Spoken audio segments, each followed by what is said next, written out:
राधे राधे। कैसे हैं आप?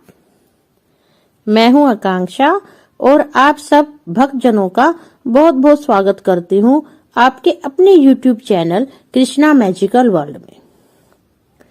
आज अमावस्या तिथि है और हमारे धर्म शास्त्रों के अनुसार प्रत्येक मनुष्य पर 3 ऋण होते हैं। एक, पहला ऋण देवों का ऋण, दूसरा ऋण ऋषियों का ऋण, तीसरा ऋण गुरुओं तथा माता पिता का ऋण। हमारे दिवंगत पूर्वजों ने अपने जीवन काल में हमारे वंश की उन्नति के लिए जो कार्य किए थे, उनकी कृतज्ञता प्रकट करने के लिए हर अमावस्या तिथि को हमें उनके निमित्त भोजन व्यवस्था करनी चाहिए। आइए अब अमावस्या पूजन विधि जान लेते हैं।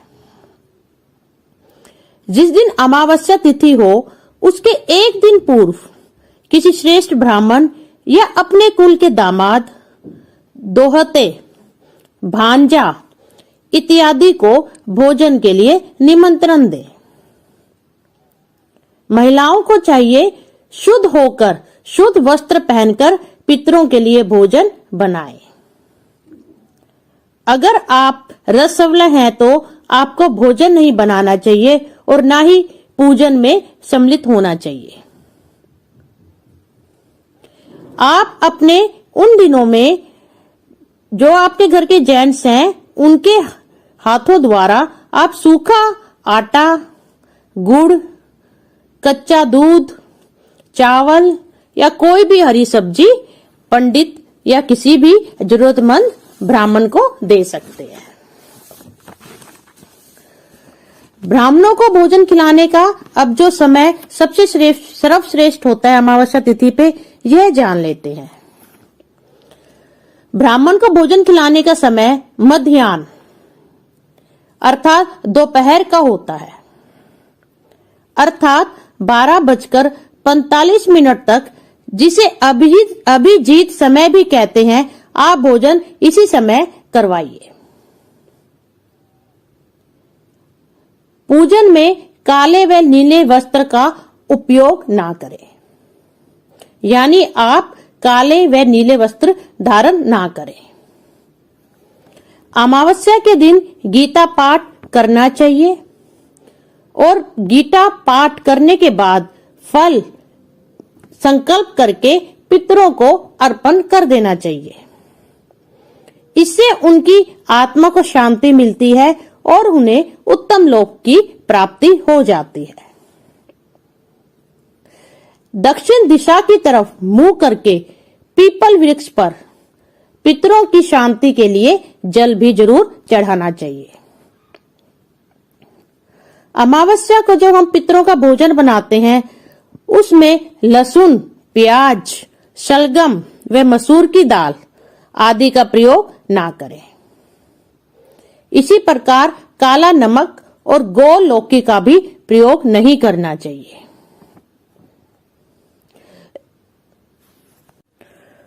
बहुत से लोग प्राय यह पूछते हैं और सोचते हैं कि दिवंगतों को दिया हुआ दान और ब्राह्मण को खिला हुआ अन्न हमारे दिवंगत पूर्वजों तक और पितरों तक कैसे पहुंच जाता है।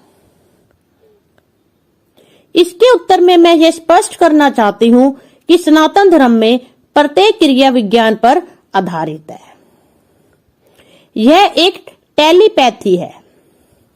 जैसे 7 समुद्र पार मनुष्य बिना किसी तार, खंबा आदि से ही मोबाइल, लैपटॉप से अपने प्रियजनों से बात कर लेता है,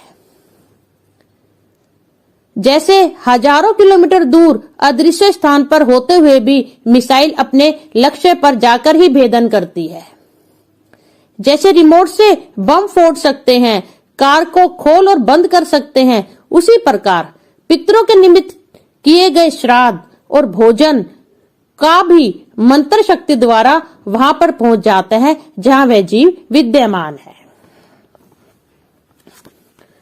अब आइए हम कुछ ऐसी वो देखते हैं कारण जिसके कारण हमें पितर दोष लगता है। सबसे पहले तो गुरु, साधु या बुजुर्गों व माता पिता का अपमान करना, किसी की जमीन छीनना, पुरुषों द्वारा स्त्रियों के साथ दुर्व्यवहार से पुरुषों का शुक्र खराब हो जाता है तथा पितृ दोष लगता है। पुरुषों का स्त्रियों द्वारा दुर्व्यवहार से बृहस्पति खराब फल देता है तथा पितृ दोष लगता है। घर को साफ न करने से राहु बली हो जाता है और तब भी हमें पितृ दोष लग सकता है। सीढ़ियों के नीचे बंद स्टोर बनाना, पीपल का पेड़ काटने से पितृ दोष अवश्य लगता है।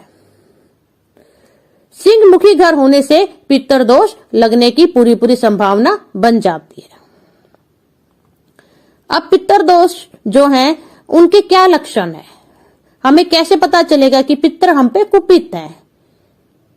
जैसे स्त्रियों के गर्भपात तथा बच्चों का बार बार बीमार होना, पति पत्नी के बीच हमेशा झगड़ा टकरार रहना, भाई भाइयों का झगड़ा होना, व्यापार में घाटा, नौकरी नहीं मिल पाना, रक्तचाप और खून की बीमारी होना, बच्चों की शादी में देरी या गड़बड़ हो तो पितृ दोष समझना चाहिए। बच्चों का ना पढ़ना या पढ़ाई का उचित परिणाम ना मिलना। अब पितृ दोष निवारण के क्या क्या उपाय हैं, ये जान लेते हैं। सबसे पहले तो गाय को पहली रोटी दें, हल्दी की गांठ और रुपया एक साथ दान करें, कुष्ठ रोगियों को भोजन कराएं, संध्या को दीपक जलाएं तथा उसे 2 मिनट तक देखें, संतों को घर बुलाएं, आदर सत्कार करें, पीपल और केले के पेड़ ज्यादा से ज्यादा लगाएं, घर से बाहर कुत्तों को रोटी डालें, माता पिता गुरु की सेवा करें, अंत में क्षमा याचना करें, ग्रहण और अमावस्या को पितरों के लिए दान पुण्य करें, अमावस्या और वीरवार को गुरु मंत्र से हवन भी करें, गौ दान करें या गौशाला में चारे का दान करें। इस प्रकार हम छोटे छोटे उपायों से अपना जो पितृ दोष है उसको हम बिल्कुल सही कर सकते हैं। मनुस्मृति में हमें अमावस्या में किस प्रकार भोजन कराना चाहिए इसका विधान देखने को मिलता है। भोजन के लिए उपस्थित अन्न अत्यंत मधुर, भोजनकर्ता की इच्छा के अनुसार तथा अच्छी प्रकार पकाया हुआ होना चाहिए। पात्रों में भोजन रखकर श्राद्धकर्ता को अत्यंत सुंदर एवं मधुर वाणी से कहना चाहिए कि हे महानुभाव, हे ब्राह्मणों, अब आप लोग अपनी इच्छा के अनुसार भोजन करें। जो भोजन करवाने वाला जो साधव पुरुष है उसे क्रोध तथा उतावलेपन को छोड़कर भक्ति पूर्वक भोजन परोसना चाहिए। ब्राह्मणों को भी चाहिए शांतचित्त और मौन रहकर प्रसन्न मुख से सुख पूर्वक भोजन करें। लहसुन, गाजर, प्याज, करम्ब, दही मिला हुआ आटा या अन्य भोज्य पदार्थ आदि वस्तुएं जो रस और गंध से युक्त हैं, श्राद्ध क्रम या अमावस्या के भोजन में निषिद्ध हैं। जो ब्राह्मण भोजन करे उसको चाहिए कि वह भोजन के समय कदापि आंसू ना गिराए, क्रोध ना करे, उस समय झूठ ना बोले, पैर से अन्न को ना छुए और उसे परोसते हुए भी पैर से ना हिलाए। अमावस्या में दान। भोजन कराने के अंत में दान देते समय हाथ में काले तिल, जौ और कुश के साथ पानी लेकर ब्राह्मण को दान देना चाहिए ताकि उसका शुभ फल पितरों तक पहुंच सके, नहीं तो असुर लोग हिस्सा ले जाते हैं।